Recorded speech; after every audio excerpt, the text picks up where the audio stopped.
Hey guys, so today, as you guys already know, it's all about Derma Rolling, and I start out with a clean face without any product on my face whatsoever. As you can see, I do not have a very fancy Derma roller. It's just a regular one that I purchased from Amazon, and it comes with three sizes of needles. If you're a beginner, choose a smaller size, but since I already know how to do it, I'm gonna go with a bigger size, that is 1.5. First and the very most important step of derma rolling is to always sanitize your derma rollers. I dip mine in the rubbing alcohol and I let it air dry before I started. Here, as you can see, I am going to start on my face. My face is already clean, as I've already told you. It has no product, no moisturizer whatsoever. And what I'm going to do is I'm going to start going vertically on my face. And once I'm finished on one area, for example in this case my face, then I will change my direction to horizontal. So here, as you can see, I'm going vertically all over my face, and I'm making sure that derma roller is, I'm putting a little bit of pressure. It's not too hard, but it's not too gentle either, because that defeats the purpose. You want to put some pressure on your derma roller, but want to make sure that you do not put too much pressure, and it's just gonna feel like a scratch on your face, and it's nothing unbearable. It's a bit uncomfortable, I would say, but not bad. Same thing for my neck. I haven't changed my direction. I'm still going vertically all over the area. Now, as you can see, I've changed the direction and I'm going horizontally all over my face.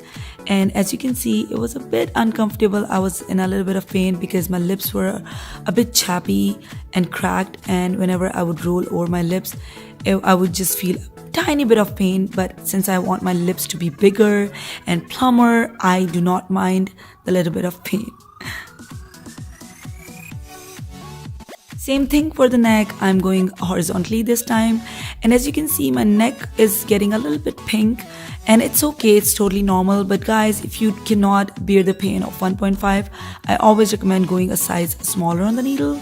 I have a higher pain tolerance, that's why I choose a bigger needle, but you can always, as I said, start from a smaller needle.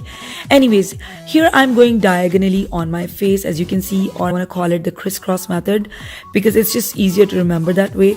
I'm gonna go diagonally from one side, and I'm gonna go over it from the other side, from the opposite direction, and I'm just gonna cover the entire face. Derma rolling has tons of benefits, from fine lines to wrinkles to pores to pigmentation. It has a lot of benefits. The main and the visible difference that I noticed was that my skin was more smoother.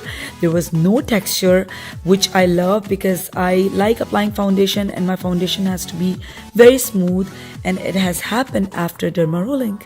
I have changed the head of my derma roller to 1.0 size needles, and that's just because it's easier to reach in smaller areas of my face.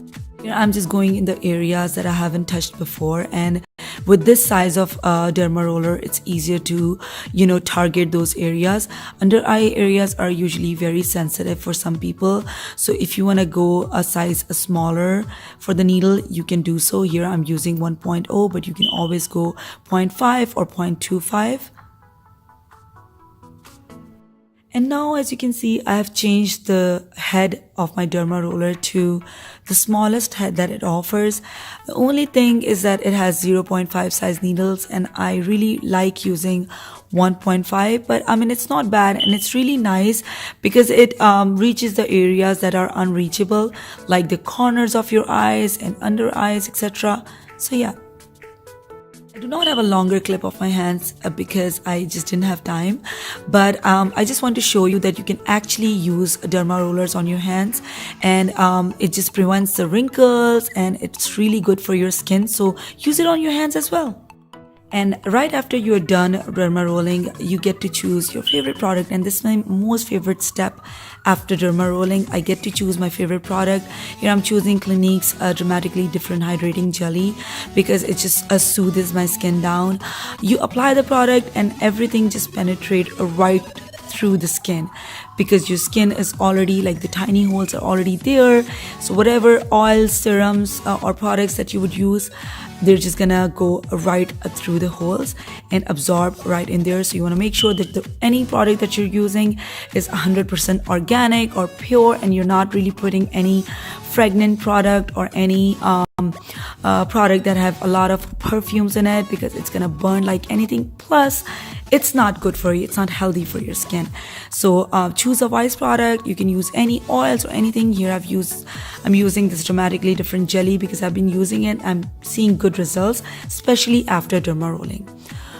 So that was it for the video, and I'm really hoping that you guys enjoyed the video. I loved making it for you. I'm sure it's not perfect because I'm also a beginner when it comes to derma rolling, but whatever knowledge that I had, I really wanted to just share it with you guys, and I hope that you guys enjoyed it as well.